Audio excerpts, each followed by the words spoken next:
The Foss Waterway is a favorite location for Tacoma native Phyllis McElroy. I've seen the Foss Waterway going from a place where barnacles did not grow on boats to become this living, thriving ecosystem that we see here.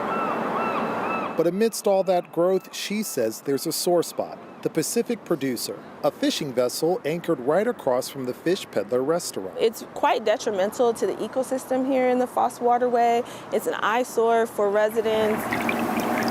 On August 13th, the Tacoma Fire Department alerted the Coast Guard that the ship was leaking ammonia into the water. First responders, along with representatives from the Department of Ecology, were sent out to investigate. But the Coast Guard said the degraded state of the ship prevented them from finding the source of the leak. This isn't the first time the Coast Guard has been called to deal with problems from this ship. There's been several incidents with the Pacific Producer. It sort of has a checkered history throughout here in Alaska. So we're just kind of keeping an eye on it. And obviously our biggest concern is the safety threat that it poses to the public.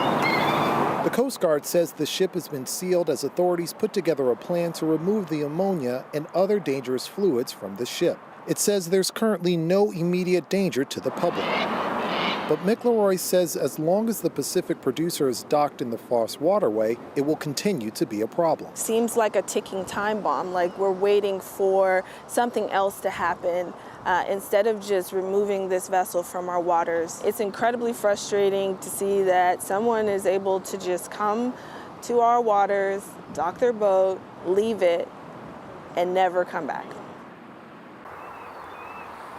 Now, the Coast Guard has said it has been in touch with the owner of the Pacific Producer, but the agency also said that if the owner does not move the boat, then the state would have to get involved in order to get it removed, and that would not be a quick or easy process.